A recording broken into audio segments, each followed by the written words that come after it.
Before I do start this video, make sure to use my TCG player affiliate down below if you're looking for any of these singles that I talk about today. Also, this channel is sponsored by Arcane Fortress. If you're looking for the best deck boxes around, make sure to use my link down below in the description to check them out. One other way you can support the channel is by becoming a patron. There are some great benefits of being a patron to the channel, such as giveaways, deck advice, and more when you do join.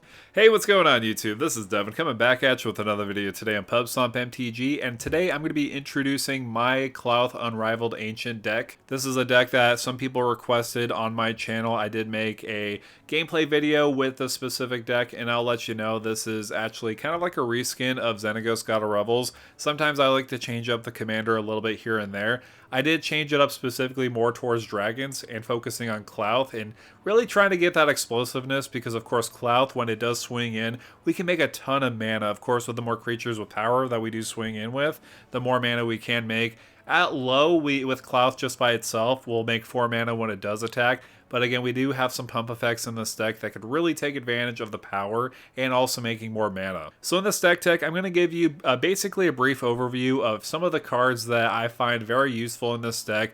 I'm not going to go over every single card because, of course, that'll take too long, and I want to make sure you kind of get a good overview of the deck.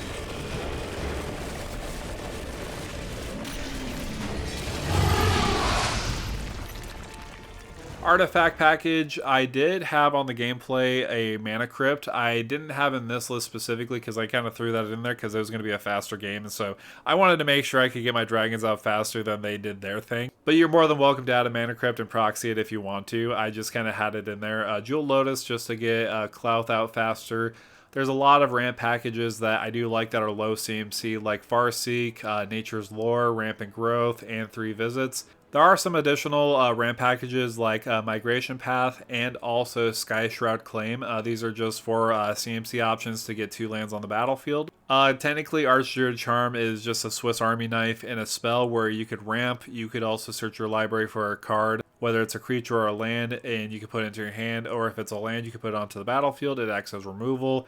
Both ways where you're dealing with artifacts or enchantments or creatures, depending on if you have a big creature on the battlefield, you could definitely get rid of anything you really want to, depending on how big it is.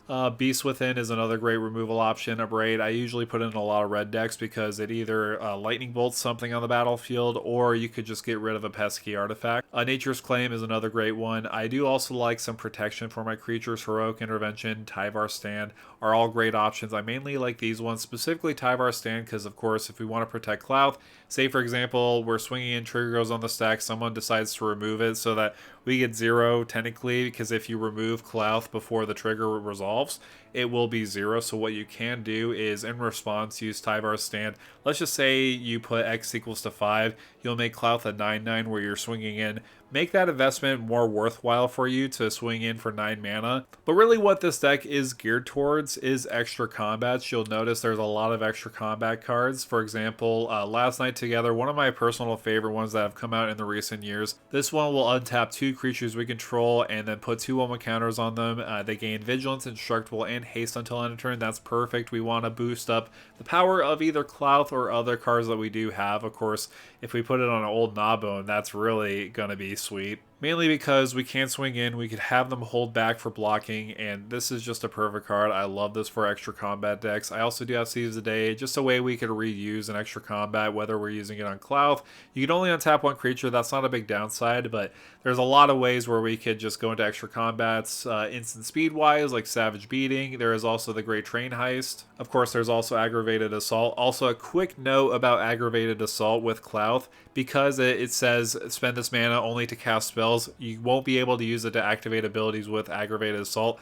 So unfortunately, that's the big downside with this, is the fact that you can't really use Klauth's ability with Aggravated Assault. But you can use it with a bunch of other abilities. For example, like you got Savage Ventmaw, you got Old Gnawbone. And you're probably wondering why you don't see Ancient Copper Dragon in this deck. It's because I actually don't have a personal copy. This is actually all the stuff I own in paper, and that's the big reason why you might see some selections being very weird and minuscule, is because sometimes I just add cards that I do have in my deck and just kind of throw it in there. So all these cards you do see is cards that I do own and that I wanted to test out. There's going to be some cards that I'm going to probably talk about that may be really good in the deck later on, but this is just a template for you that you can check out. Planeswalker package mainly are for either card draw or for some ramp. Domri, Luca are more for ramp. Garrick is more for card draw. Sarkhan and Sarkhan Vol are both options for us, mainly because I wanted to include Sarkhan, one of my more favorite planeswalkers, because he deals with dragons.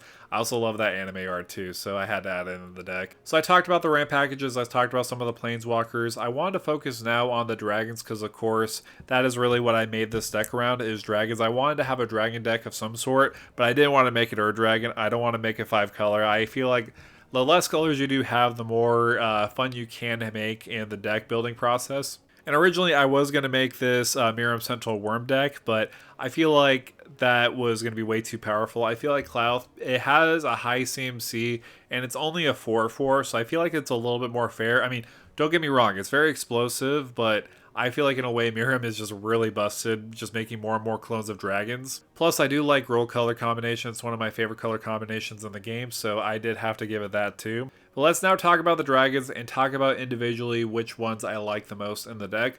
Atarka, this was actually the original commander of the deck, but I feel like I was missing a big explosiveness that Klauth was giving me, so I decided to switch it for Klauth. But Atarka World Render is absolutely a great include in this deck. If you're playing Gruul colors and you're playing dragons, this is a must include, because whenever a dragon you control attacks, it gains double strike until end of turn. This is absolutely beautiful.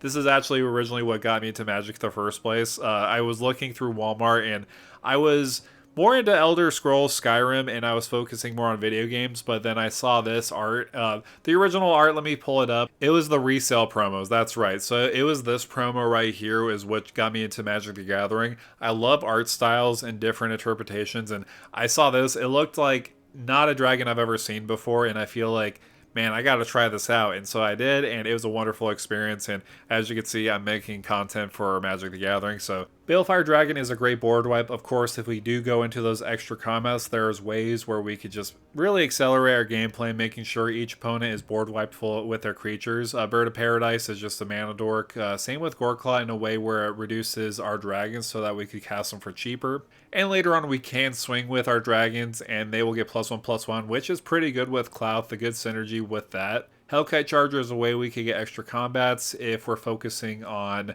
not the mana with Klauth, but we're focusing on the mana we produce with Old Gnawbone or even Savage Ventmaw. Hellkite Tyrant is a great win con of the deck, because at the beginning of your upkeep, if you control 20 or more artifacts, you win the game.